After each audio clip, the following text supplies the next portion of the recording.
तो चलिए अब गुड मॉर्निंग भारत में बात देश की राजधानी दिल्ली और दिल्ली में उस अवैध घुसपैठ की करेंगे जिस अवैध घुसपैठ पर लगातार अब दिल्ली सरकार चाबुक चला रही है। दरअसल दिल्ली में घुसपैठ को लेकर मुख्यमंत्री रेखा गुप्ता ने मुलाकात की गृह मंत्री अमित शाह से और इस मुलाकात के बाद जिस मास्टर प्लान को तैयार किया गया उस मास्टर प्लान पर अब दिल्ली की गलियों गलियों में एक्शन जारी है। रिपोर्ट आपको उसी एक्शन की दिखाएंगे।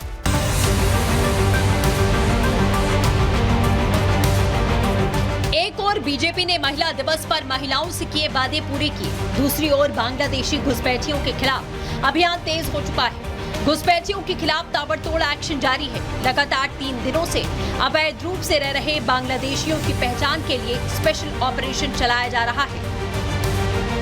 दिल्ली के वसंत कुंज इलाके में दिल्ली पुलिस की ओर से अवैध घुसपैठियों को लेकर ड्राइव चलाई जा रही है। इस वक्त मेरी मौजूदगी भी उसी इलाके में है जहां पे पुलिस की ओर से बाकायदे ये जो पूरा का पूरा इलाका देख रहे हैं आप, जहां पे पूरी की पूरी बस्ती है और इस बस्ती में ऐसा माना जाता है कि बहुत सारे ऐसे लोग हैं जिनके पास यहाँ के स्थानीय आधार कार्ड या पैन कार्ड या बाकी जो डॉक्यूमेंट्स हो सकते हैं वो नहीं है। लिहाजा उनके फैमिली मेंबर्स से ये देखिए यहाँ पे उनके आधार कार्ड मांगे जा रहे हैं, डॉक्यूमेंट्स मांगा जा रहा है।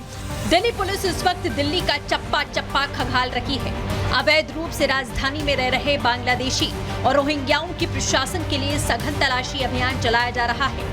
आज भी दिल्ली की बंगाल बस्ती बसंत कुंज के जय हिंद कैंप में पुलिस लोगों के पहचान प्रमाण पत्र चेक किए गए। दस्तावेज अवैध मिलने पर संदिग्ध को थाने में बुलाया जाता है। सघन पूछताछ के बाद घुसपैठियों की गिरफ्तारी लगातार जारी है। प्रूफ उनके पास है, जैसे वोटर आईडी कार्ड हो गया, पैन कार्ड हो गया और आधार कार्ड हो गया, उनको वेरीफाई किया जाता है। ऑलमोस्ट सबके वेरीफाई करवाए हमने। तो जो कुछ लोग थे जिन पे डाउट था फिर उनको एफआईआर में वेरीफाई करा के फिर उनको वापस आया गया। सबके पास आईडी प्रूफ है यहाँ। दिल्ली में सरकार बदलने के बाद से एक्शन जारी है। हाल ही में सीएम रेखा गुप्ता ने गृह मंत्री अमित शाह से मुलाकात की थी। घुसपैठियों के खिलाफ एक्शन प्लान पर चर्चा की गई थी और इसी मुलाकात के बाद दिल्ली पुलिस का एक्शन तेज हुआ। दिल्ली में अब तक 2 अवैध बांग्लादेशी गिरफ्तार किए गए। एक बांग्लादेशी को डिपोर्ट किया गया, एक को डिटेंशन सेंटर भेजा गया। दोनों पंजाबी बाग में पहचान छुपाकर रहते थे। कल भी नई दिल्ली के मंदिर मार्ग इलाके में कालीवाड़ी के जेजे कॉलोनी में वेरिफिकेशन ड्राइव चलाया गया। इससे पहले गुरुवार को भी दिल्ली पुलिस कुछ इसी तरह एक्शन में थी। पुलिस ने संगम विहार इलाके में ऑपरेशन घुसपैठिया चलाया।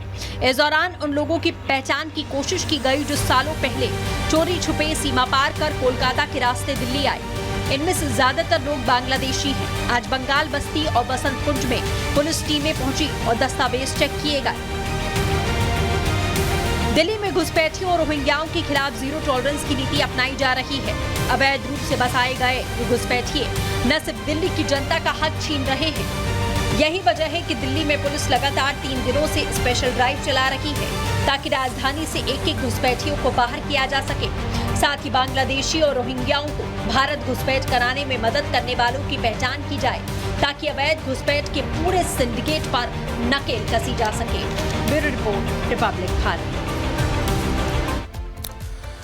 तो चलिए अब गुड मॉर्निंग भारत में आगे बढ़ेंगे और बात कन्नड़ फिल्म एक्ट्रेस रन्या की करेंगे जो 12 करोड़ का सोना जिसके दुबई से तस्करी करके वो भारत लाई थी लेकिन वो पकड़ ली गई। अब सवाल यही है कि आखिर कैसे रन्या अब तक के डीआरआई को चकमा देकर करोड़ों के सोने की स्मगलिंग कर रही थी और क्या इस सिंडिकेट में कोई बहुत बड़े नामों का शामिल होना तय है। इस रिपोर्ट के जरिए आपको समझाएंगे।